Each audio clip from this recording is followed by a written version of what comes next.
بسم اللہ الرحمن الرحیم۔ پرانے زمانے میں ایک بادشاہ زنا اور بدکاری جیسے گندے کاموں کے سخت خلاف تھا۔ اس بادشاہ کی ایک بہت ہی خوبصورت اور حسین و جمیل بیٹی تھی۔ شہزادی کے حسن پر سب درباری عاشق تھے۔ شہزادی کے چلنے کے انداز کو دیکھ کر بڑے بڑے شہزادے اپنے دوڑتے ہوئے گھوڑوں کا رخ موڑ دیتے تھے، کیونکہ شہزادی کا چہرہ دودھ کی طرح سفید اور اس کی آنکھیں ہیرے جیسی چمکدار تھیں۔ جو بھی شہزادی کو دیکھتا اس پر پہلی ہی نظر میں فدا ہو جاتا۔ اب شہزادی جوان ہو چکی تھی، لیکن بادشاہ سلامت نے اس کی شادی ابھی تک کسی کے ساتھ نہیں کی تھی۔ شہزادی اپنے منہ سے اپنے باپ کو کچھ کہہ بھی نہیں سکتی تھی، لیکن آہستہ آہستہ اس کے دل میں کسی نامحرم کے ساتھ بدکاری کرنے کی خواہش پیدا ہونے لگی۔ ایک دن شہزادی بادشاہ کی غیر موجودگی میں محل کی چھت پر گئی اور وہاں جا کر پوری سلطنت کا نظارہ کر رہی تھی کہ اچانک شہزادی کی نظر جنگل میں ایک جھونپڑی پر پڑی، جس کے آگے ایک نوجوان بغیر قمیض کے ورزش کر رہا تھا۔ اس نوجوان کے گورے جسم کو دیکھ کر شہزادی کو اس کے ساتھ زنا کرنے کی خواہش پیدا ہوئی، لیکن بادشاہ سلامت نے شہزادی کو محل سے باہر ایک قدم بھی رکھنے کی اجازت نہیں دی تھی۔ شہزادی تلوار بازی اور نشانہ بازی کی بھی بہت ماہر تھی۔ ایک رات بستر پر لیٹے ہوئے شہزادی اس نوجوان کے ساتھ بدکاری کرنے کے منصوبے بنا رہی تھی کہ اچانک اس کے ذہن میں ایک ترکیب آئی اور اس نے اپنی نیام سے تلوار نکالی اور محل کے دروازے پر آئی۔ جب سپاہیوں نے شہزادی کو روکنے کی کوشش کی تو شہزادی نے اسی وقت ان دونوں کی گردن اتار دی اور خود محل سے نکل کر اپنے گھوڑے پر سوار ہوئی اور اس جھونپڑی کے دروازے پر پہنچ گئی۔ جھونپڑی کے دروازے پر پہنچی تو گھوڑے کی آہٹ کو سن کر اس نوجوان کی آنکھ کھل گئی اور وہ نوجوان بہت ڈر گیا کہ آخر اس وقت کون ہو سکتا ہے۔ جیسے ہی اس نوجوان کی آنکھ کھلی تو اس نے اپنے سامنے شہزادی کو پایا۔ اس کے بعد شہزادی نے اس کی گردن پر تلوار رکھی اور اسے کہنے لگی کہ تمہیں میرے ساتھ زنا کرنا ہوگا۔ نوجوان بڑا حیران ہوا کہ پوری سلطنت میں صرف میں ہی اس کام کے لیے ملا تھا۔ تو شہزادی نے کہا کہ جب میں نے تجھے ورزش کرتے ہوئے دیکھا تو میں تیرے جسم کی دیوانی ہو گئی اور میرے اندر تجھ سے زنا کرنے کی خواہش پیدا ہو گئی۔ پھر میں نے ٹھان لیا تھا کہ تجھ سے اپنی خواہش پوری کر کے رہوں گی۔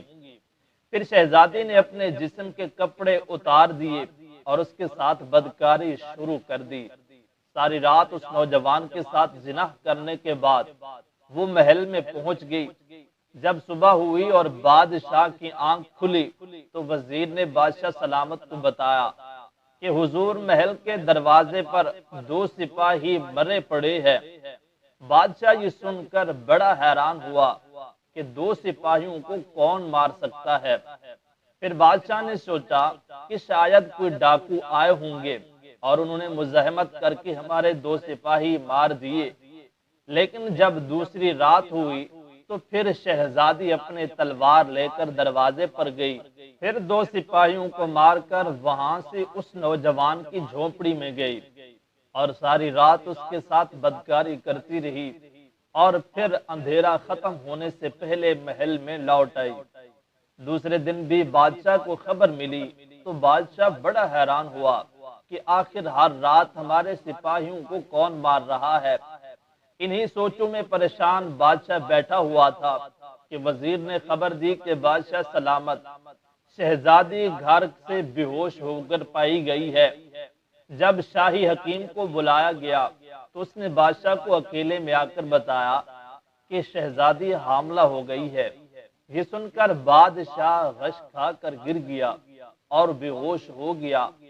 ہوش آنے پر بادشاہ نے شہزادی سے پوچھا تو شہزادی نے صاف انکار کر دیا اور کہا کہ مجھے تو کسی مرد نے چھوا تک نہیں۔